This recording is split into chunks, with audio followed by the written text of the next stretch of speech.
Hey there, John here, and I am sitting with my good friend Tara, and we're sitting in a theater, and you are a writer, a director, a performer. What is there anything in theater that you don't do? Yeah, I don't dance very well. I move. Oh, okay. I'm a very good mover. I move to music. I've been told I can dance, but I don't really. I think people are just being very nice. So not yeah, your thing. It's not my thing. Okay. But you do a one-woman show about Shakespeare. Yes, about the historical women. So Okay. not just the women of Shakespeare, which is an incredibly interesting and well documented topic, but I wanted to follow specific women who appeared most commonly in his plays that were historical. So because there were actually a number of them, I focused on the women that were from the 100 Years' War, War of the Roses, and then the Tudor dynasty. In my head, I was hearing War of the Worlds. I was trying not to say it, actually. It was coming out that way. So, what I want to know is, why do we need to know about Shakespeare? What does that add to our lives today? I think there's a larger question about culture and literature and all of that, but specifically speaking, so many of the common phrases, manners of speech, even just the way the references that we make every single day are directly linked. You know, to be or not to be, of course, being the one that most people know. Of course. You and I were talking earlier about all the world's a stage, that type of thing. So I think knowing where that language comes from is important. And then I think if you have a passion for writing, so for language, and then for literature, for theater, for history, for etymology, the study of the birth of language, that type of thing, I think that it's a natural part of that process that Shakespeare is going to come into your study.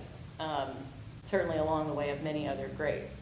But probably the most prolific and at least the most influential of the writers during his period of time that has continued 500, 600 years later, right, to impact us so directly. I mean, how many Shakespeare festivals are there? So I would say it is essential to know, partly because it's interesting from a cultural perspective, but I think also because it's just passionate and it's who we are as human beings.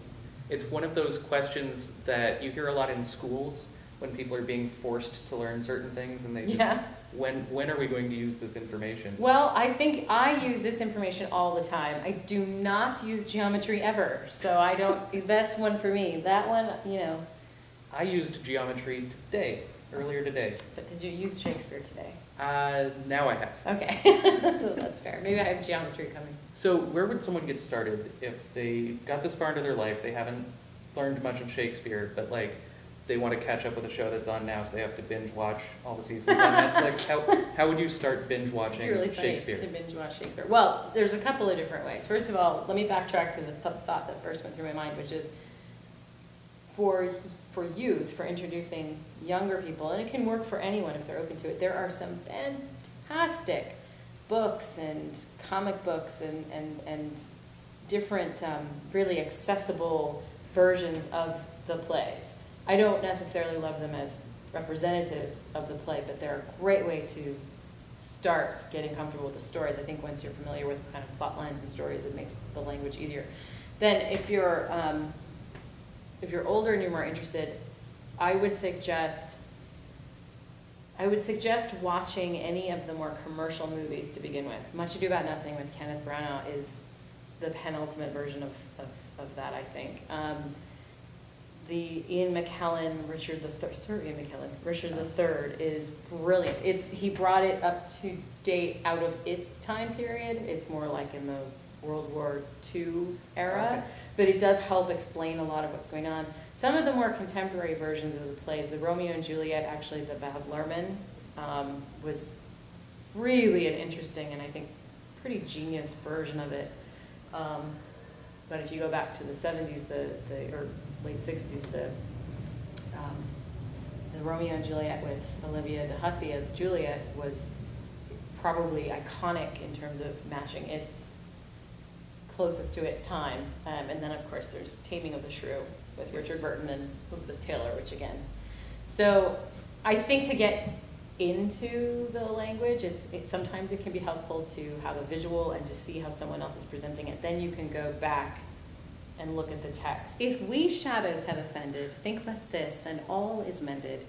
That you have but slumbered here while these visions did appear, and that this weak and idle theme no more yielding but a dream. Gentles, do not reprehend. If you pardon, we will mend. And as I am an honest puck, if we have unearned luck now to scape the serpent's tongue, we will make amends ere long. Else the puck a liar call. So good night unto you all, and give me your hands if we be friends, and Robin shall restore amends. Doodles. All right, I want to thank again Tara for being my first guest ever on this channel, so that's awesome. And we talked a lot more than we had time to show you here, so if you really want to see that, I put a link in the description to another video where you can watch more of our discussions and pontifications and queries on Shakespeare. So look at that if you are so inclined, and if not, then enjoy what you've watched. Toodles.